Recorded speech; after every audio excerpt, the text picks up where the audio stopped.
Bonjour à toutes et à tous et bienvenue dans notre émission d'actualité directement depuis le studio d'Eau de Corbeau News Centrafrique.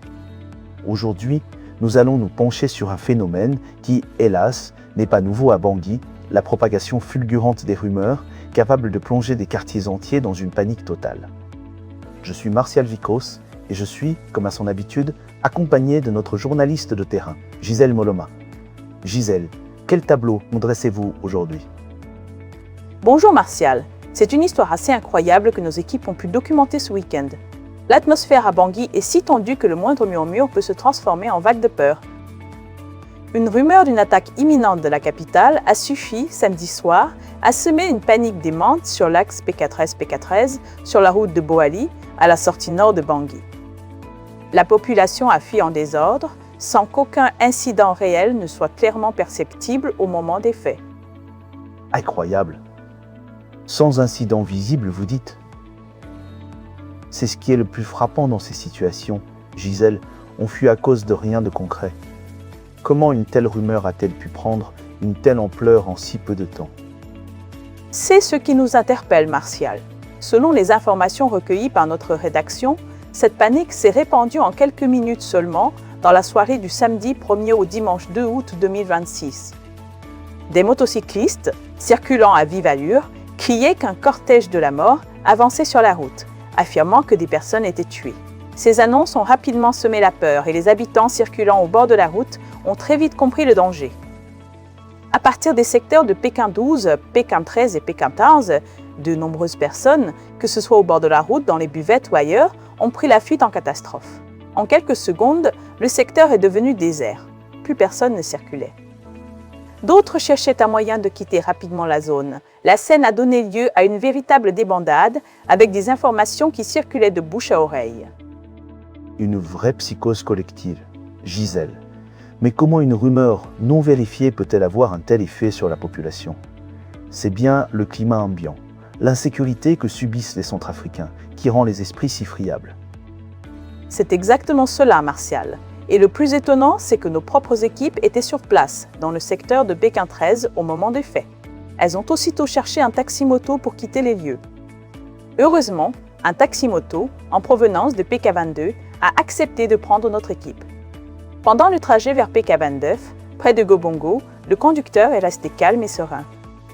Devant la tranquillité de ce dernier, notre équipe a décidé de lui demander ce qui s'était passé et pourquoi les gens fuyaient dans un tel désordre. Maintenant interrogé sur la situation, notre conducteur de taxi-moto a affirmé n'avoir constaté aucun incident dans cette zone. Selon lui, tout était calme.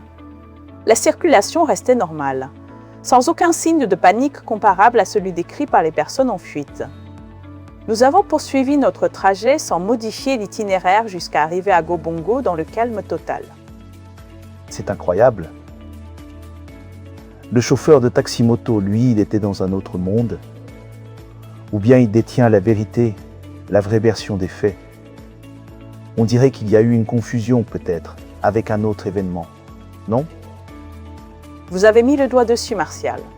Ce que notre équipe a pu relever dans les explications du conducteur, c'est qu'il a parlé d'un fait distinct qui s'était déroulé quelques heures plus tôt. Cette histoire se serait produite en fin d'après-midi, sur la route de Boali et de Damara. Selon lui, des individus armés y auraient attaqué des personnes. Et en effet, sur la route de Damara, vers 15 h ce jour-là, un soldat Faka et un ressortissant suisse ont été tués par des hommes armés non identifiés. Ah, on y arrive. Donc ce n'était pas un simple vent de panique sans aucune base. Il y a bien eu un événement grave. Mais pas au P4S, P414, du moins pas au même moment. C'est une nuance de taille. Mais cela ne justifie pas la panique générale au P413, n'est-ce pas ? Non. Et le conducteur l'a bien précisé. Pour lui, en dehors de cette histoire, il n'avait connaissance d'aucun événement survenu à P413 ou P413 au moment de la panique. Cette aventure montre, une nouvelle fois, la rapidité avec laquelle une rumeur peut se propager dans la capitale centrafricaine. Le climat d'inquiétude sécuritaire favorise ce type de scénario. Des informations non vérifiées circulant sur les réseaux sociaux ou de bouche à oreille, et elles suffisent parfois à provoquer des mouvements de foule et de panique. C'est donc le parfait exemple de cette psychose ambiante qui transforme Bangui en une véritable poudrière de rumeurs. On est à la merci du moindre vent de panique, Gisèle. Merci beaucoup, Gisèle, pour cette analyse claire et vivante. Merci à toi, Martial. C'était Gisèle Moloma pour Corbeau News Centrafrique. Cet article a été rédigé par Anselme Mombata. Pour toutes vos informations, vos témoignages, n'hésitez pas à nous contacter via WhatsApp au prévent 36 6467 5030 Coindad ou 36 6436 69 36 69 36. À très vite.